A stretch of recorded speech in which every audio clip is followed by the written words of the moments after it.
নমস্কার, ওয়েলকাম সবাইকে আমাদের general surgery long case discussion সেশনে। এখন হচ্ছে আমরা main topic of the session আমরা যাব, যেটা gastric outlet obstruction due to pyloric stenosis due to chronic duodenal ulcer, এটা আমাদের লং কেসে ইনভেরিয়েবলি থাকবে। তো সাইন সিমটম অফ পিউডি হচ্ছে আমরা আগে আলোচনা করে ফেলছি। তো এইগুলা কিন্তু আমাদের লাগবে, যেভাবে পেইন আমি ইলাবোরেশনের কথা বলেছি, ভমিটিং ইলাবোরেশনের কথা বলেছি, এখানে কিন্তু এটা লাগবে। তো পার্টিকুলার্স অফ দ্য পেশেন্ট আমরা নিয়ে নিব প্রথমে। এগুলো কিন্তু খুবই ইম্পর্ট্যান্ট। নেম ডকুমেন্টেশনটা ইম্পর্ট্যান্ট, এইজ কিন্তু ইম্পর্ট্যান্ট, কারণ কোন এইজে কোনটা হয় সেটা আমাদের জানতে হবে। ফিমেল মেল জানা প্রয়োজন, সাথে হচ্ছে অ্যাড্রেস জানা প্রয়োজন, কোনো একটা রোগ ওই এলাকায় এন্ডেমিক হতে পারে। অকুপেশন জানা প্রয়োজন, অকুপেশনের কারণে কিছু কিছু রোগ হচ্ছে স্পেসিফিক আছে, ওই অকুপেশনে হয়। Date and time of admission, এক্সামিনেশনগুলো আমাদের নিতে হবে। চিফ কমপ্লেন্টস অবশ্যই রিকারেন্ট পেন থাকবে, অনেক দিন ধরে পেনের হিস্ট্রি থাকবে। আমি বলছিলাম একটা পিরিয়ডিক পেনের হিস্ট্রি দিবে, এবং যখন গ্যাস্ট্রিক আউটলেট অবস্ট্রাকশন ডেভেলপ করবে তখন কিন্তু এটা কনস্ট্যান্ট হয়ে যাবে। আর যখনই গ্যাস্ট্রিক আউটলেট অবস্ট্রাকশন হবে তখনই কিন্তু হচ্ছে ডুওডেনাল আলসারের ক্ষেত্রে সেটা হচ্ছে ভমিটিং দেখা যাবে। কিন্তু গ্যাস্ট্রিক আলসারের ক্ষেত্রে কিন্তু সেটা অনেক আগে থেকেই হচ্ছে তার পেনের সাথে সাথেই কিন্তু হচ্ছে ভমিটিংটা থাকে। আচ্ছা, তাহলে হিস্ট্রি অফ প্রেজেন্ট ইলনেস কীভাবে আমরা ইলাবোরেশন করব? According to the statement of the patient, he was reasonably well 6 years back. Then he experienced pain in upper abdomen, which is burning in nature, non-radiating, being more in empty stomach and relieved by taking food, যেটা হচ্ছে আমরা duodenal আলসারের ক্ষেত্রে আমরা বলতেছি। Pain is periodic in nature, initially occurring for 2 to 3 months, with a pain-free interval of 3 to 4 months. He consulted with a local doctor and used some white milky medication, along with some tablet for pain relief. But for the last 6 months, এই যে এটা কিন্তু constant হওয়া শুরু করছে। Patient is having dull aching constant pain in the central abdomen, sensation of fullness after meals and occasional rolling mass from left to right in abdomen. He experienced for several months occasional attacks of nausea and vomiting, but during last 6 months he developed recurrent vomiting, which is 2 to 3 times daily, projectile, profuse in amount, foul smelling, sour in taste but not bile stained, contained digested and undigested food materials that he took previously. There was history of induced vomiting বা retching এর কথা বলবে এখানে। He has no history of loss of appetite. এখানে history নেওয়ার ক্ষেত্রে আমি একটা বলি, চারটা জিনিস এখানে মাথায় রাখতে হবে। প্রথমে হচ্ছে কনফার্ম দ্য ডায়াগনোসিস, সেকেন্ড হচ্ছে এক্সক্লুড দ্য ডিডি, সেটার জন্য আমরা কিছুই পয়েন্ট ইলাবোরেশন বা আস্ক করতে হবে। এরপরে হচ্ছে কমপ্লিকেশন আছে কিনা, মানে একটা ডিজিজের কিন্তু কমপ্লিকেশন হয়, সেই কমপ্লিকেশনের হিস্ট্রি নিতে হবে, ডেভেলপ করছে কিনা। আর লাস্টে আমাদের নিতে হবে হচ্ছে হিস্ট্রি অফ কমরবিডিটি, যেমন ডায়াবেটিস, হাইপারটেনশন, এগুলোর হিস্ট্রি নিতে হবে। He has no history of loss of appetite or any intra-abdominal lump, যেমন কার্সিনোমা স্টোমাকের ক্ষেত্রে কিন্তু লাম্প থাকবে, লস অফ অ্যাপিটাইট মানে এনোরেক্সিয়া থাকবে, এগুলো আমাদের এক্সক্লুড করতে হবে। Or any sort of fat intolerance or pain radiating towards back, প্যানক্রিয়াটাইটিসের এটা আমরা এক্সক্লুড করলাম। তারপরে রাইট চেস্ট এবং রাইট শোল্ডারেও পেইনটা রেডিয়েট করে না, কোলেসিস্টাইটিস এটা আমরা এক্সক্লুড করলাম। His bowel and bladder habit is normal. He has no history of cough or coughing out of blood, chest pain, yellow discolouration, vomiting out of blood, passage of black টেরি স্টুল, বুন pen. এই যে আমাদের হচ্ছে কমপ্লিকেশনগুলো বললাম, melaena, haematemesis, তারপরে হচ্ছে carcinoma স্টোমাকের cough or কাফিং out of blood, metastasis feature, এগুলো হচ্ছে আমরা আলাদা করে ফেললাম, বা বুন পেইন। তাইলে হচ্ছে এরপরে আমরা কমরবিডির হিস্ট্রি নিব, যেমন ডায়াবেটিস, হাইপারটেনশন, এগুলো হচ্ছে আমরা সিরিয়ালি হচ্ছে মেনশন করবো। তার অ্যালার্জিক হিস্ট্রি আছে কিনা, পার্সোনাল হিস্ট্রি কেমন, socio economic history, immunisation history, এগুলো হচ্ছে ট্রাভেলিং হিস্ট্রি, এগুলো আমরা সিরিয়ালি মেনশন করবো। এবং এখানে হচ্ছে আমি আলাদাভাবে কিছু বলতেছি না। তো জেনারেল এক্সামিনেশনে কী হচ্ছে আমাদের নিতে হবে, প্রথমে তার অ্যাপিয়ারেন্স দেখতে হবে, সে এনজাস বা ইল লুকিং থাকতে পারে, বডি বিল্ড ইমাশিটেড থাকবে, আর ব্লিডিং থাকলে অ্যানিমিয়া থাকবে, ডিহাইড্রেশন অবশ্যই প্রেজেন্ট থাকবে, কারণ হচ্ছে যেহেতু ভমিটিং হচ্ছে। তারপরে হচ্ছে এগুলো হচ্ছে আমাদের মেইন পয়েন্ট। তারপরে তার কোনো এনজি টিউব ক্যানুলা করা আছে কিনা, ক্যাথেটার আছে কিনা, এগুলো কিন্তু আমাদের উল্লেখ করতে হবে। আর এরপরে হচ্ছে আমাদের সিস্টেমিক এক্সামিনেশন করতে হবে, যেটা অ্যাবডোমিনাল এক্সামিনেশন, এটাকে আমরা মেইনলি লোকাল এক্সামিনেশন বলি। তো এটার উপর হচ্ছে আমরা inspection, palpation, percussion, auscultation, DRE, এগুলো আমাদের করতে হবে। তো ইন্সপেকশনে আমরা কি কি পাবো? ইন্সপেকশনের মধ্যে হচ্ছে আমাদের shape of the abdomen scaphoid থাকবে, ফুলনেস ইন আপার অ্যাবডোমেন, কারণ ওইখানে তো খাবারগুলো আটকে আছে, সেজন্য হচ্ছে ফুলনেস ইন আপার অ্যাবডোমেন থাকবে। ভিজিবল পেরিস্টালসিস মানে এটা লেফট টু রাইট থাকবে, তো সেটা পাইলোরিক স্টেনোসিস বা হচ্ছে গ্যাস্ট্রিক আউটলেট অবস্ট্রাকশনে সাধারণত লেফট টু রাইট থাকে। আচ্ছা, সেটা যদি কুলনের অবস্ট্রাকশন হয় তাহলে কিন্তু এটা রাইট টু লেফট থাকবে। স্মল কাট অবস্ট্রাকশন হলে সেটা মাল্টিপল ভিজিবল পেরিস্টাসিস, এটা স্টেপলেডার প্যাটার্নে থাকবে, কারণ স্মল ইন্টেস্টাইন তো পেঁচিয়ে পেঁচিয়ে থাকে, মুভস হ্যাপেচারলি, সেটা লেফট টু রাইট হতে পারে কিংবা রাইট টু লেফট হতে পারে। আর ইন্সপেক্ট করে আমরা কীভাবে ভিজিবল পেরিস্টাসিস করব, সেটা হচ্ছে প্রথমে ইন্সপেকশনের মাধ্যমে দেখতে পারি যে ভিজিবল পেরিস্টাসিস আছে কিনা, সাথে যদি এটাতে আমরা না পাই তাহলে স্ট্রোক করে দেখতে পারি, মানে ফিঙ্গার দিয়ে আমরা স্ট্রোক করতে পারি। তারপরে যদি তাও না পাই তাহলে কিন্তু হচ্ছে তাকে আমরা কিছু খেতে দিতে পারি বা একটা মানে পানি দিতে পারি তার ড্রিঙ্ক করার জন্য, তখন হচ্ছে আমরা দেখতে পারি তার ভিজিবল পেরিস্টালসিস আছে কিনা। তাহলে এভাবে হচ্ছে ভিজিবল পেরিস্টালসিসটা আমরা মেনশন করব। তারপরে হচ্ছে আম্বিলিকাস কোথায় প্লেস আছে, তার এটা ভার্টিক্যালি নাকি হরিজন্টালি স্লিটেড, স্কার মার্ক, স্কেচ মার্ক এগুলো আছে কিনা, এনকোর্সড বিন আছে কিনা, সেগুলো হচ্ছে আমরা দেখব। তারপরে আমরা পালপেশনে আমরা কি দেখব, টেম্পারেচার, টেন্ডারনেস এগুলো দেখব, সুপারফিশিয়াল পালপেশন। ডিপ পালপেশনের ক্ষেত্রে হচ্ছে আমরা কোনো মাস লাম্প এগুলো আছে কিনা, মাসল গার্ড রিজিডিটি আছে কিনা, যদি হচ্ছে পারফোরেশন থাকে তাহলে কিন্তু এগুলো আমরা পাবো। টেন্ডারনেস হয়েছে যেটা বললাম যে টেন্ডারনেস থাকতে পারে, টেন্ডারনেস ইন এপিগেস্টিয়াম থাকে সাধারণত। এরপরে হচ্ছে আমরা অর্গান পালপেশন করবো, এগুলো পালপেবল না, যেমন স্প্লিন, লিভার, কিডনি, ইউরিনিল, ব্লাডার। আরেকটা দেখবো আমরা সাক্কাশন স্প্লাশ, এটা কিন্তু ইম্পর্টেন্ট। সাক্কাশন স্প্লাশ কীভাবে দেখে, এটা হচ্ছে যে এই যে আমাদের স্টেথোস্কোপের বেলটা হচ্ছে আমরা মিড এপিগেস্টিয়ামে লাগাবো, মিড এপিগেস্টিয়াম যেটা হচ্ছে গ্যাস্ট্রিক পয়েন্ট বলা হয়। তাহলে এখানে কিন্তু ইম্পর্টেন্ট হচ্ছে তাহলে ডোডেনাল পয়েন্ট কোনটা, ডোডেনাল পয়েন্ট হচ্ছে পাইলুরিক প্লেনের মধ্যে, অ্যাবডোমেনকে যে আমরা হচ্ছে 9টা ভাগে 4টা প্লেন দিয়ে ভাগ করি, তার মধ্যে একটা হচ্ছে পাইলুরিক প্লেন। পাইলুরিক প্লেনের মধ্যে যে হচ্ছে মিড লাইনের 2.5 সেন্টিমিটার ডানে যেটা আছে সেটা হচ্ছে ডোডেনাল পয়েন্ট, যেটা হচ্ছে সি শেপ ডোডেনাম যেখানে থাকে সেটা হচ্ছে ডোডেনাল পয়েন্ট। তো সাক্কাশন স্প্লাশটা হচ্ছে আমরা দেখব গ্যাস্ট্রিক পয়েন্টের মধ্যে আমরা বেল অফ দ্য স্টেথোস্কোপ বসাবো। তারপরে হচ্ছে আমরা হাত দিয়ে মানে যেটা সাবকোস্টাল মানে কোস্টাল লোয়ার চেস্টে হচ্ছে আমরা দুই পাশে ধরে হচ্ছে ঝাঁকানি দিব। আর বেল দিয়ে হচ্ছে আমরা শুনবো যে হচ্ছে এখানে কোনো সাউন্ড শোনা যাচ্ছে কিনা। এটা করতে হবে যে পেশেন্টের 3 থেকে 4 ঘন্টা খাওয়ার পরে, কারণ নর্মাল একটা পেশেন্ট যদি ইমিডিয়েটলি খাওয়ার পরেও কিন্তু সাক্কাশন স্প্লাশ পাওয়া যায়, তাইলে কিন্তু আমাদের হচ্ছে মেনশন করে দিতে হবে যে পেশেন্টটা 3 থেকে 4 ঘন্টা খাওয়ার পরে আমরা করব পরীক্ষাটা। এটা সাধারণত নর্মাল মানুষের 3 থেকে 4 ঘন্টা পরে এভাবে শোনা যায় না, কিন্তু যাদের গ্যাস্ট্রিক আউটলেট অবস্ট্রাকশন ডেভেলপ করছে তার কিন্তু সাক্কাশন স্প্লাশটা আমরা এখানে প্রেজেন্ট পাবো। তাহলে এটুকু হচ্ছে সাক্কাশন স্প্লাশ। এরপরে পারকাশনের ক্ষেত্রে, পারকাশনে আমরা কি পাবো, পারকাশনে হচ্ছে আমরা টিম্পেনিক পাবো, এখানে হচ্ছে আমরা অ্যাবডোমেনে ফ্লুইড থ্রিল শিফটিং ডালনেস অবশ্যই অ্যাবসেন্ট থাকবে, কারণ এখানে তো আর এসআইটিস নাই। অস্কাল্টেশন বাউল সাউন্ড প্রেজেন্ট থাকবে, পারফোরেশনে কিন্তু অ্যাবসেন্ট থাকবে মানে কমপ্লিকেশন ডেভেলপ করলে। আর অস্কাল্পটো পারকাশন কেন করা হয়, সেটা হচ্ছে স্টোমাকটা ডিস্টেন্ডেড, মানে এটা গ্রেটার কার্ভেচারকে হচ্ছে আমরা আইডেন্টিফাই করে, গ্রেটার কার্ভেচারটা হচ্ছে নিচে নেমে গেলে সেখানে আমরা ডিস্টেন্ডেড বলতে পারি। তাহলে এটা করা হয় একটা পেন্সিল দিয়ে, আর আমরা বেলটা হচ্ছে গ্যাস্ট্রিক পয়েন্টে আমরা এটাকে প্লেস করব, এবং পেন্সিল দিয়ে হচ্ছে আমরা age of the value of the stethoscope থেকে আমরা হচ্ছে রেডিয়ালি সেটা স্কেচ করে যাব। যখন আমরা দেখবো যে অডিবল সাউন্ড শোনা যাচ্ছে না, সেখানে হচ্ছে আমরা একটা ক্রস চিহ্ন দিব। এটা এভাবে ব্যাখ্যা করা যায় না মুখে মুখে, তো আমি এভাবে বলতেছি আর কি। তো এভাবে ক্রস চিহ্ন আমরা যে লেফট লোয়ার চেস্ট থেকে শুরু করে আমরা রাইট লোয়ার চেস্ট পর্যন্ত হচ্ছে আমরা এইভাবে ক্রস চিহ্ন করে করে দিয়ে আমরা গ্রেটার কার্ভেচারটাকে আমরা আইডেন্টিফাই করব। তখন এটা দেখবো যে আমরা হচ্ছে তার নর্মালি যেখানে থাকার কথা সেখান থেকে কিন্তু নিচে নেমে গেছে, তখন আমরা বুঝবো যে স্টোমাকটা ডিস্টেন্ডেড, তার মানে গ্যাস্ট্রিক আউটলেট অবস্ট্রাকশন ডেভেলপ করছে। তাহলে এটুকু হচ্ছে আমাদের জেনারেল এবং সিস্টেমিক এক্সামিনেশন থেকে তথ্য। এরপরে কিন্তু স্যারেরা আমাদের প্রশ্ন করবে, তাহলে এই যে হিস্ট্রি এবং জেনারেল এক্সামিনেশন থেকে তাইলে তোমার হচ্ছে এখন তোমার প্রভিশনাল কি, তাহলে প্রভিশনাল বলার সময় কিন্তু আমাদের বলতে হবে gastric outlet obstruction due to pyloric stenosis resulting from chronic duodenal ulcer, এই লাইনটা কিন্তু হচ্ছে আমাদের কমপ্লিট করতে হবে। তাইলে এখন বলো তোমার হচ্ছে ডিফারেন্সিয়াল ডায়াগনোসিস কি, তা ডিফারেন্সিয়াল ডায়াগনোসিস হিসেবে হচ্ছে আমরা 4টা বলবো। একটা হচ্ছে কার্সিনোমা এন্ট্রাম অফ দ্য স্টমাক, এরপর এডাল্ট হাইপারট্রফিক পাইলোরিক স্টেনোসিস, যদিও এটা রেয়ার, টিভি ডুওডেনাম এটাও রেয়ার, কার্সিনোমা পেন্টিস, এই 4টা আমরা বলতে পারি, তবে মেনলি কার্সিনোমা স্টমাকই শুনতে চাই স্যারেরা। তাহলে এখন বলবে যে তুমি তো বলছো যে তোমার ডায়াগনোসিস হচ্ছে gastric outlet obstruction due to pyloric stenosis, তাহলে কেন এটা তুমি বলতেছো? প্রথমেই আমরা বলবো যে ইয়ং পেশেন্ট, এখান থেকে আমরা বুঝে ফেললাম যে কার্সিনোমা স্টমাক এখানে হতে পারে না, কারণ কার্সিনোমা স্টমাক সাধারণত লেট এজে হয়। তাহলে প্রথমে ইয়ং পেশেন্ট বললাম, লং হিস্ট্রি থাকবে, কার্সিনোমা স্টমাক কিন্তু শর্ট হিস্ট্রি।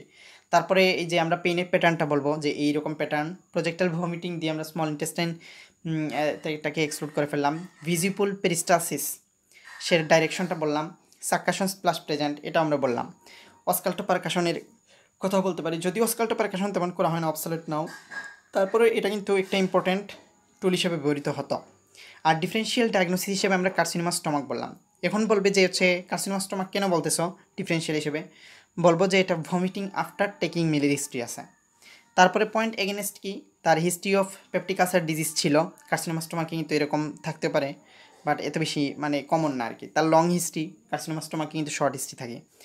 কার্সিনোমা স্টমাকে এনোরেক্সিয়া থাকে, কিন্তু পেশেন্টের কোনো এনোরেক্সিয়া ছিল না, অ্যাবডোমিনাল লাম্প ছিল না। তারপরে typical periodic hunger pain past, যেটা হচ্ছে, তাহলে এই কয়েকটা পয়েন্ট দিয়ে হচ্ছে আমরা কি করতে পারি, কার্সিনোমা স্টমাককে এক্সক্লুড করতে পারি। এরপরে হচ্ছে পাইলোরিক স্টেনোসিসটা কিন্তু হচ্ছে একটা মিসনোমার টার্ম, কারণ এখানে অ্যাকচুয়ালি পাইলোরাসে কোনো স্টেনোসিস হয় না। ক্রনিক ডুওডেনাল আলসার থেকে ফার্স্ট পার্ট অফ দ্য ডুওডেনামে স্টেনোসিস হয়। তাহলে গ্যাস্ট্রিক আউটলেট অবস্ট্রাকশন যখন আমরা বলতেছি, এটা কিন্তু ফুডটা হচ্ছে পাইলোরাসের হচ্ছে পরে আর পাস হতে পারে না, সেজন্য আমরা পাইলোরিক স্টেনোসিস বলতেছি, কিন্তু অ্যাকচুয়ালি স্টেনোসিসটা পাইলোরাসে হয় না, সেটা first part of the duodenum হয়। তাহলে cause of pyloric stenosis due to chronic duodenal ulcer, তাহলে কী কী কজ হতে পারে? Chronic fibrosis and stricture in long standing cases, inflammation and oedema during acute exacerbation. তাহলে এটুকু এই কারণগুলোর জন্যই কিন্তু এখানে পাইলোরিক স্টেনোসিসটা ডেভেলপ করতেছে।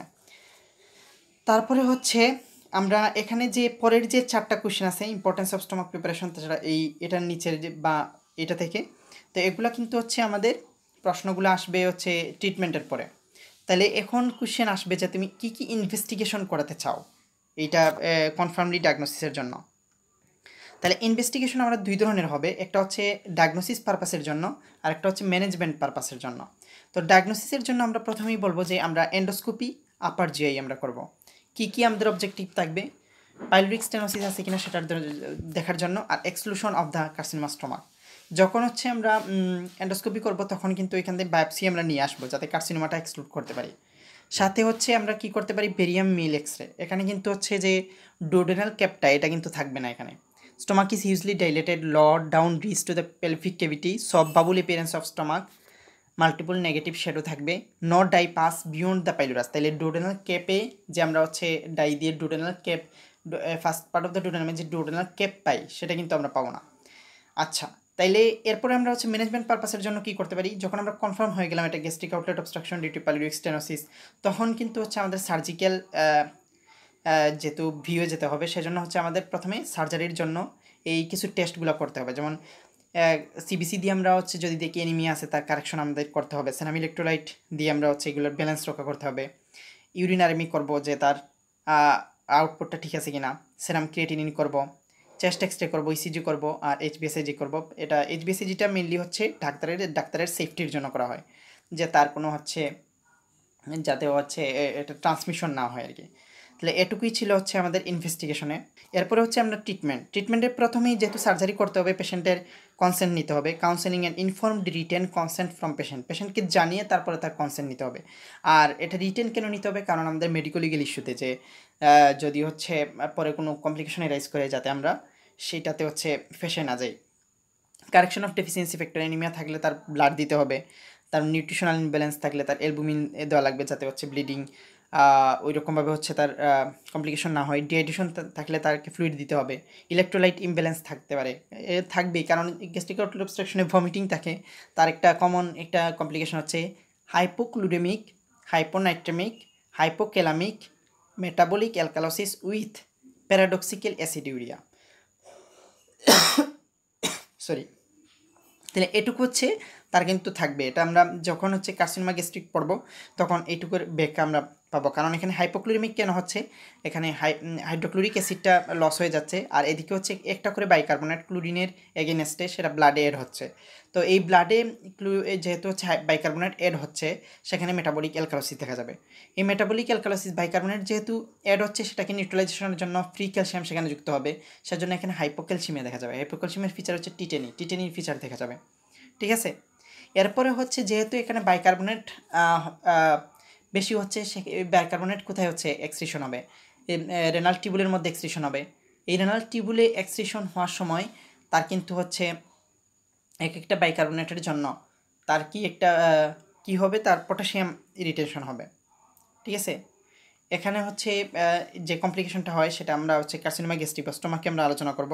তাহলে যখন তার হচ্ছে সিভিয়ার ভমিটিং হবে তখন ডিহাইড্রেশন ডেভেলপ করে সেখানে কিন্তু হচ্ছে কিডনিতে রাসটা অ্যাক্টিভেট হয়ে যাবে। রাস অ্যাক্টিভেট হলে এখানে অ্যালডোস্টেরন অ্যাক্টিভেট হবে। অ্যালডোস্টেরন কী হবে করবে, সেখানে হচ্ছে সে সোডিয়ামটা রিটেনশন করার চেষ্টা করবে এবং সোডিয়ামটা প্রথমে হচ্ছে পটাশিয়ামের এগেনস্টে রিটেনশন হবে, পটাশিয়ামটা এক্সট্রেট করে সোডিয়াম রিটেনশন হবে। কিন্তু যেহেতু তার পটাশিয়ামটা আস্তে আস্তে ব্লাডে কমে যাচ্ছে, ওইদিকে ভমিটিংয়ের সাথে হাইপোক্যালামিয়া হচ্ছে, তাহলে সেটা পটাশিয়াম আর হচ্ছে এক্সচেঞ্জ করতে পারবে না, তখন হচ্ছে হাইড্রোজেন আয়নের বিপরীতে হচ্ছে সোডিয়ামটা রিটেন হবে। তখন কী হবে, কিডনিতে হাইড্রোজেন আয়নটা বের হয়ে যাবে। মূলত হচ্ছে বাইকার্বনেট যাওয়ার কথা ছিল, কিন্তু দেখো এখন হচ্ছে হাইড্রোজেন আয়নটা যাওয়া শুরু করছে, তখন এটাকে বলা হচ্ছে প্যারাডক্সিক্যাল অ্যাসিডিউরিয়া। তাহলে এটুকু হচ্ছে তার মেটাবলিক ইমব্যালেন্সটাকে হচ্ছে আমরা ইলেকট্রোলাইট ইমব্যালেন্সকে কারেক্ট করব। ক্লোরিন কম থাকলে তাকে ক্লোরিন দিতে হবে, সোডিয়াম দিতে হবে, সাথে হচ্ছে পটাশিয়াম দিতে হবে, যাতে হচ্ছে এই প্যারাডক্সিক্যাল অ্যাসিডিউরিয়াটা না হয়। তাহলে এটুকু হচ্ছে কারেকশন অফ ডেফিসিয়েন্সি ফ্যাক্টর। এরপরে আমরা হচ্ছে স্টোমাককে সার্জারির জন্য প্রিপারেশন করতে হবে। সার্জারির জন্য আমরা কীভাবে প্রিপারেশন করব, তাকে হচ্ছে গ্যাস্ট্রিক লেভেজ দিতে হবে, কারণ তার যে খাবারই সে খাচ্ছে সেটা কিন্তু হচ্ছে তার মানে ডাইজেশন হচ্ছে না, স্টোমাকে গিয়ে থেকে যাচ্ছে। এজন্য যে সার্জারির আগে তাকে 4-5 দিন আগ থেকে গ্যাস্ট্রিক লেভেজ প্রতিদিন হচ্ছে তার করতে হবে। এটা করতে হবে যে একটা রাইলস টিউবের মধ্যে দিয়ে, এটার সাইজ হবে 60/18 FR। এটা হচ্ছে ইনসার্ট করে স্টোমাকে কী করতে হবে, অ্যাসপিরেশন করতে হবে নর্মাল স্যালাইন দিয়ে, এবং যতক্ষণ পর্যন্ত না ক্লিয়ার হয় ততক্ষণ পর্যন্ত এই লেভেজ দিতে হবে। তার কিন্তু হচ্ছে যে প্রিঅপারেটিভ 3 দিন তাকে হচ্ছে প্রথমে তাকে রেসিডুয়াল ডায়েট দিয়ে তাকে ফ্লুইড সাকশন করতে হবে গ্যাস্ট্রিক লেভেজ দিয়ে। এরপরে সেকেন্ড দিনে লো রেসিডুয়াল ডায়েট দিতে হবে, তারপরে হচ্ছে তাকে সাকশন বা গ্যাস্ট্রিক লেভেজের মধ্যে দিয়ে যেতে হবে। আর থার্ড ডেতে নো রেসিডুয়াল ডায়েট মানে NPO, সেখানে তার কিন্তু হচ্ছে IV ফ্লুইড স্টার্ট করে দিতে হবে। তাহলে এই যে আমরা হচ্ছে স্টোমাকের প্রিপারেশন করতেছি, এটা মেনলি কিসের জন্য করতেছি, রিমুভস দ্য ফুড রেসিডিউ, মানে ফুড রেসিডিউ রিডিউস করার জন্য আমরা করতেছি, সাথে হচ্ছে মিউকোসাল এডেমাটা ডিক্রিজ করার জন্য, গ্যাস্ট্রিক টনিসিটিটা ফিরিয়ে পাওয়ার জন্য, আর হচ্ছে তার অ্যাকচুয়াল সাইজ যাতে মেনটেন হয়, কারণ আমরা এখানে স্টোমাকের মধ্যে সুচারিং করতে হবে। তার যদি অ্যাকচুয়াল সাইজ না থাকে তাহলে কিন্তু আরও বেশি পরিমাণে কনস্ট্রিক্ট হয়ে যাবে যে হচ্ছে সার্জারি করার পর। এজন্য হচ্ছে আমরা এটাকে গ্যাস্ট্রিক লেভেজ দিয়ে এটাকে হচ্ছে আমরা অ্যাকচুয়াল সাইজে নিয়ে আসি। তাহলে এটা কিন্তু হচ্ছে আমাদের একটা পরীক্ষার প্রশ্ন, রিটেনের প্রশ্ন। তাহলে সার্জিক্যাল ট্রিটমেন্ট কি, এটা কিন্তু আমরা পুরোভাবেই বলতে হবে যে এটা বাইলেটারাল ট্রাঙ্কাল ভেগোটমি উইথ গ্যাস্ট্রোজেজুনোস্টমি, ঠিক আছে। তাহলে এটুকু হচ্ছে আমাদের বলতে হবে। এখন এই ট্রাঙ্কাল ভেগোটমি করার পর তাহলে আমাদের সিক্রেটোমোটর সাপ্লাই কিন্তু আমাদের এখানে চলে যাচ্ছে, ঠিক আছে। তাহলে সিক্রেটোমোটর সাপ্লাই যদি আমাদের চলে যায় ট্রাঙ্কাল ভেগোটমি করার পর, এখানে সব ব্রাঞ্চে কিন্তু কাটা পড়ে যাচ্ছে, তাহলে যে মোটর বা পেরিস্টালসিস ক্রিয়া যেটা সেটা কিন্তু আর হচ্ছে না। তাহলে পেরিস্টালসিস ক্রিয়া যদি না হয় তাহলে তখন কিন্তু হচ্ছে তার মানে যাওয়ার আর রাস্তা নাই, ঠিক আছে। মানে সেখানে তুমি হচ্ছে যে পাইলোরিক স্টেনোসিসের এরিয়াটা অপারেশন করার পরও তার কিন্তু মানে হচ্ছে পেরিস্টালসিস ক্রিয়া হচ্ছে না, তার মানে ওইখানে আটকে যাচ্ছে খাবারগুলো, এজন্য তাকে একটা বাইপাস করে দিতে হবে। এই গ্যাস্ট্রিক বা স্টোমাকের এরিয়াটাকে জেজুনোমের সাথে সে বাইপাস করে দিতে হবে, যাতে হচ্ছে সে খাবারগুলো হচ্ছে গ্রেভিটির কারণে ওইখান দিয়ে চলে যায়, যেহেতু আমাদের ভ্যাকাস নামটা থাকতেছে না। তাহলে এই গ্যাস্ট্রোজেজুনোস্টমি কোন ধরনের করা হয়, এটা কিন্তু প্রশ্ন আসতে পারে যে কী ধরনের গ্যাস্ট্রোজেজুনোস্টমি এখানে করা হয়। রেট্রোকুলিক, রেট্রোগ্যাস্ট্রিক, শর্ট লুপ, নো টেনশন বা আইসোপেরিস্টালটিক, অবলিক গ্যাস্ট্রোজেজুনোস্টমি করা হয়। এটা কিন্তু বিনাইন কেসে। তাহলে রেট্রোকুলিক কেন করা হয় বা রেট্রোগ্যাস্ট্রিক কেন করা হয়, যাতে হচ্ছে গ্রেভিটিকটা হচ্ছে একটা সাপোর্টিং ফ্যাক্টর হিসেবে কাজ করতে পারে যে বাইপাস অপারেশনে। তাইলে হচ্ছে এটুকু হচ্ছে বিনাইন কেসের ক্ষেত্রে। এখন তোমাকে বলতে পারে যে হচ্ছে তাহলে মেলিগনেন্ট কেসের ক্ষেত্রে আমরা কি অপারেশন করি, antecolic, antegastric, short loop, no tension, horizontal gastrojejunostomy, এটুকু হচ্ছে আমরা বলতে হবে। তাহলে এটুকুই হচ্ছে সার্জিক্যাল ট্রিটমেন্ট। তারপরে হচ্ছে আমাদের এখানে এই যে আমরা পোস্টেরিয়র গ্যাস্ট্রোজেজুনোস্টমি ছাড়া আমরা আর কি করতে পারি, এখানে পাইলোরোপ্লাস্টি করতে পারি, যেটা হচ্ছে আগের কোয়েশ্চেনগুলোতে আমি দেখিয়েছিলাম। এখানে লাস্টের যে 4টা কোয়েশ্চেন এখন আমরা আলোচনা করব, যে ইম্পর্টেন্স অফ স্টোমাক প্রিপারেশন আমরা বলা হয়ে গেছে, এবং গ্যাস্ট্রোজেজুনোস্টমি আফটার ট্রাঙ্কাল ভেগোটমি কেন করি, কারণ বাইপাসের জন্য, কারণ এখানে তো সিক্রেটোমোটর সাপ্লাইয়ার থাকে না। পোস্টেরিয়র গ্যাস্ট্রোজেজুনোস্টমি কেন করা হয়, এনি আদার মেথড আমরা বললাম পাইলোরোপ্লাস্টি। আর non operative mean of pyloric stenosis, যেটা আমরা পাইলোরোপ্লাস্টি আমরা বলছি, তবে এটুকু কিন্তু এত বেশি কিন্তু না, সরি, এখানে হচ্ছে নন অপারেটিভ মেথডটা হবে বেলুন ডাইলেটেশন। এটা রিপিটেড ডাইলেটেশন লাগে কিন্তু রিকারেন্স করে তো এই জন্য। আর patient also needs treatment with proton pump inhibitor. ঠিক আছে, এটুকু হচ্ছে আমাদের সার্জিক্যাল প্রসিডিউর সম্বন্ধে প্রশ্ন। তো সব কিছুর পরে হচ্ছে আমাদেরকে জিজ্ঞাসা করবে যে তাহলে এই যে সার্জারি করলা এটার কি কি কমপ্লিকেশন ডেভেলপ করতে পারে। তাহলে আমরা দুই ভাগে ভাগ করে বলবো, একটা হচ্ছে পার অপারেটিভ কমপ্লিকেশন আর একটা হচ্ছে post operative complication. Per operative কমপ্লিকেশনের মধ্যে ইনজুরিটি সারাউন্ডিং স্ট্রাকচার যেমন gall bladder, common bile duct, pancreas, spleen এগুলো কিন্তু ইনজুরি হতে পারে, ব্লিডিং হতে পারে। আর পোস্ট অপারেটিভের মধ্যে আবার তিন ভাগে ভাগ করে বলবো, এটা হচ্ছে ইমিডিয়েট, আর্লি এবং লাইট। ইমিডিয়েটের মধ্যে হচ্ছে bleeding, slipping of ligature, clot formation হতে পারে। আর্লির মধ্যে হচ্ছে paralytic ileus, bilious, vomiting, anastomotic dehiscence, kink of efferent duodenal stump blow out হতে পারে। আর লেটের মধ্যে হচ্ছে recurrent ulceration, small stomach syndrome, এই যে আমরা বলছিলাম যদি স্টোমাক প্রিপারেশন ঠিকমতোভাবে না হয়, বিলিয়াস ভমিটিং হয়। আর্লি অ্যান্ড লেট ডাম্পিং, এই দুইটা কিন্তু হচ্ছে আমাদের জানতে হবে যে আর্লি অ্যান্ড লেট ডাম্পিং বলতে এখানে কী বলা হচ্ছে। আর্লি ডাম্পিংটা হচ্ছে কখন ডেভেলপ হয়? আর্লি ডাম্পিংটা হচ্ছে মেনলি অনসেটটা হয় ইমিডিয়েটলি আফটার সার্জারি। আর লেট ডাম্পিংটা হচ্ছে 2 hours আফটার সার্জারি হয়। তো সেখানে হচ্ছে কি হয়, ইমিডিয়েটলি যখন হচ্ছে আমরা ফুড খাই তখন খাবারটা হচ্ছে ইমিডিয়েটলি ইন্টেস্টাইনে চলে যায়। ওইখানে তো হচ্ছে ওই পাইলুরাসের কনস্ট্রিকশন করার মতো মেথড নাই, সেজন্য হচ্ছে স্টোমাকে যাওয়ার পরে হচ্ছে সেটা কিন্তু সরাসরি ইন্টেস্টাইনে চলে যায়। তো এই খাবারগুলা বা কার্বোহাইড্রেট ফুডগুলা কিন্তু ঠিকমতোভাবে ভাঙে না, যার কারণে এইগুলা অসমোটিক্যালি অ্যাক্টিভ থাকে। ইন্টেস্টাইনে গিয়ে এরা কী করে, ইন্টেস্টাইন থেকে হচ্ছে অসমোটিক যে গ্রেডিয়েন্টের সাহায্যে অনেক পানি ব্লাড থেকে কিন্তু এরা টেনে নেয়, যার কারণে এই যে ইন্টেস্টাইনগুলা অনেক বেশি ডাইলেটেশন হয়ে যায়। এই ডাইলেটেশন হওয়ার পরে এই যে ব্লাড থেকে অনেকগুলো হচ্ছে ফ্লুইড চলে গেলো, তাইলে শকের ফিচার কিন্তু এখানে দেখা যাবে যে কল্ড ক্লামি স্কিন, তারপর হচ্ছে rapid pulse, rapid thready pulse, hypotension, তাছাড়া হচ্ছে এপিগেস্টিক ফুলনেস থাকবে ডাইলেটেশন হওয়ার কারণে, সুয়েটিং থাকবে, লাইট হেডেডনেস থাকবে, টেকিকার্ডিয়া থাকবে। তাহলে এগুলো সামটাইমস ডায়রিয়াও থাকতে পারে। তাহলে এই যে শকের কারণে যে পানির টেনে নেওয়ার কারণে যে ফিচারগুলো ডেভেলপ করতেছে এটাগুলো হচ্ছে আর্লি ডাম্পিং। আর এটা হচ্ছে রিলিভড হবে লাইং ডাউন, কারণ লাইং ডাউন করার পরে তাহলে সেখানে হচ্ছে ফুডগুলো তাড়াতাড়িভাবে পাস হচ্ছে না, যার কারণে এইটা কিন্তু হচ্ছে একটু রিলিভড হবে। অ্যাক্টিভেটেড বাই মোর ফুড, যত বেশি ফুড খাওয়া হবে তত বেশি কিন্তু সেটা বাড়বে। ঠিক আছে, অসমোটিক্যালি অ্যাক্টিভ সাবস্টেন্স যদি বাড়তেছে। আচ্ছা, তাহলে এখানে আমরা ট্রিটমেন্ট কী করব? ডায়েটারি ম্যানিপুলেশন করব, তাছাড়া হচ্ছে যে স্মল ড্রাই মিল্ক খাবে, আর কার্বোহাইড্রেট কন্টেন্টগুলো হচ্ছে অ্যাভয়েড করবে, কারণ ওইখানে এগুলো কিন্তু বেশি অসমোটিক্যালি অ্যাক্টিভ থাকে। আর কিছু আমরা মেডিকেশন ইউজ করি, সুমাস্টোস্টেটিন অ্যানালগ যেমন অকটিওটাইড, তারপর হচ্ছে এগুলো আমরা মেডিকেশন ইউজ করতে পারি। কেটানসেরিন ইউজ করে যাই আমরা যখন পোস্ট গ্যাস্ট্রেক্টমি ডাম্পিং সিনড্রোম পড়েছিলাম, তারপরে এটা প্রুভড না, তো আমরা সুমাস্টোস্টেটিন অ্যানালগ অকটিওটাইড এটার কথাই বলবো। আর হাই কার্বোহাইড্রেট ডায়েট সেটা হচ্ছে আমরা অ্যাভয়েড করার চেষ্টা করব। Dietary manipulation, small dry food খাবে, লাইং ডাউন পোস্টারে থাকতে পারে। এটুকু হচ্ছে আর্লি ডাম্পিং যেটা, সেটার হচ্ছে ট্রিটমেন্ট আর কি। আর লেট ডাম্পিংটা কখন হয়, যেটা 2 hours আফটার মিল, এটা 30 to 40 মিনিট এটা পারসিস্ট করে, যেটা আর্লি ডাম্পিংয়ের ক্ষেত্রে পারসিস্ট কিন্তু 30 to 40 মিনিটই। এটা হচ্ছে রিয়েক্টিভ হাইপোগ্লাইসেমিয়া, যেটা সে হচ্ছে খাবার খাওয়ার পরে সেটা কিন্তু হচ্ছে তাড়াতাড়ি যেহেতু চলে যাচ্ছে, মানে ইন্টেস্টাইনে তাড়াতাড়ি চলে যাচ্ছে, অ্যাবসর্ব হয়ে যাচ্ছে, সেখানে কিন্তু ব্লাডে অনেক বেশি গ্লুকোজ তৈরি হবে, যার কারণে হচ্ছে তার রিয়াকশন হিসেবে ইনসুলিন কিন্তু অনেক বেশি বেড়ে যাবে। ইনসুলিন বেড়ে যাওয়ার পর সে গ্লুকোজকে কিন্তু সেলে ঢুকিয়ে দিচ্ছে, কিন্তু অনেক বেশি ইনসুলিনের কারণে এরপরে কিন্তু হচ্ছে আর খাবার ওইভাবে আসতেছে না, যার কারণে ট্রানজিয়েন্ট একটা রিয়েক্টিভ হাইপোগ্লাইসিমিয়া ব্লাডে ডেভেলপ করবে। এই ডেভেলপ করার কারণে কিন্তু হচ্ছে তার হাইপোগ্লাইসিমিয়ার যে এফেক্টগুলো সেগুলো কিন্তু দেখা যাবে।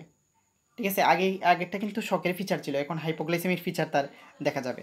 তার মানে ফেন্টিং থাকবে, ট্রেমর থাকবে, নৌজিয়া থাকবে। তাহলে এটুকু, তাহলে এই ট্রিটমেন্ট কি, যেহেতু হাইপোগ্লাইসেমিয়া হচ্ছে তখন এই ফিচারগুলো দেখলে আমরা তাকে গ্লুকোজ দিব, সাথে ফুড দিব। তাহলে এটা হচ্ছে কখন হচ্ছে রিলিভড হবে, ফুড দিয়ে রিলিভ হবে, আর অ্যাক্টিভেটেড বাই এক্সারসাইজ, কারণ এক্সারসাইজে কিন্তু হচ্ছে গ্লুকোজ লাগতেছে। তাইলে এটুকু হচ্ছে আমাদের ফিচারগুলো। আর তাহলে আর্লি ডাম্পিং ও লেট ডাম্পিং এই দুইটার যদি পার্থক্য বলতে বলে, তাহলে আমরা রিলেশন টু মিল বলবো, তারপরে তার কখন অ্যাটাক হয়, তার হচ্ছে রিলিভড কিসে হয়, অ্যাগ্রিভেটেড কিসে হয়, প্রিসিপিটেটিং ফ্যাক্টর, এগুলো আমরা বলতে পারি। তাহলে এটুকু হচ্ছে আর্লি ডাম্পিং, লেট ডাম্পিং এগুলোর হচ্ছে ফিচার এবং ম্যানেজমেন্ট। পোস্ট ভেগোটমি ডায়রিয়া হতে পারে, এটার হচ্ছে আমরা ব্যাখ্যা হিসেবে তেমন একটা কিছু পাই না। অনেক সময় বলা হচ্ছে যে এক্সাজারেটেড জিআই পেপটাইড রেসপন্সের কারণে এটা হয়। এরপরে ম্যালিগন্যান্ট ট্রান্সফরমেশন হতে পারে, নিউট্রিশনাল কনসিকুয়েন্স খুবই ইম্পর্ট্যান্ট। এখানে কিন্তু হচ্ছে যে নিউট্রিশনাল কনসিকুয়েন্সের মধ্যে কী থাকবে, আয়রন ডেফিসিয়েন্সি অ্যানিমিয়া থাকতে পারে। যেহেতু ডুওডেনামটা বাইপাস আমরা করে দিচ্ছি, সেক্ষেত্রে হচ্ছে আয়রন তো মেনলি ডুওডেনামে অ্যাবসর্ব হয়, সেক্ষেত্রে আয়রন ডেফিসিয়েন্সি অ্যানিমিয়া থাকতে পারে, কিন্তু কোইলোনাইকা এগুলা ডেভেলপ করতে পারে। তারপর হচ্ছে ওয়েট লস থাকে, তারপরে অ্যানিমিয়া থাকে, কারণ এখানে হচ্ছে যে আয়রন এবং ভিটামিন B12 ডেফিসিয়েন্সি থাকতে পারে ডিউ টু মানে যে বাইপাস করে দিচ্ছি। তারপরে হচ্ছে আমাদের বোন ডিজিজ তৈরি হতে পারে। ডুওডেনামে যেহেতু হচ্ছে ক্যালসিয়াম অ্যাবসর্পশন বেশি হয়, ক্যালসিয়াম না থাকার কারণে বোন ডিজিজ হয়। তারপরে হচ্ছে এটা প্রিভেন্ট করার জন্য dietary supplementation of the calcium vitamin D এগুলো দিতে হবে। আর গলস্টোন হতে পারে, যেহেতু হচ্ছে ডুওডেনামটা বাইপাস করতেছে, ডুওডেনামে খাবার আসলে কোলেসিস্টোকাইনিন সিক্রেটিন এগুলো নিঃসরিত হয়ে যে গল ব্লাডারে সেটা কী করতো, কন্ট্রাকশন করে বাইলগুলাকে হচ্ছে সিক্রেট করাইতো। কিন্তু যেহেতু হচ্ছে এখানে খাবার ডুওডেনামে আসতে পারতেছে না, সেখানে stasis of the bile flow হচ্ছে। আর ট্রাঙ্কাল ভেগোটমি করার কারণে ওইখানেও কিন্তু আর হচ্ছে মোটর সাপ্লাইটা নাই, তাইলে সেখানে কিন্তু স্টেসিস হয়ে গলস্টোন ফর্মেশন হতে পারে। তাহলে এটুকু হচ্ছে আমাদের মেইনলি হচ্ছে এই কমপ্লিকেশন অফ দ্য সার্জারি। তাইলে এটুকুই গ্যাস্ট্রিক আউটলেট অবস্ট্রাকশন সম্বন্ধে আমাদের আলোচনা ছিল।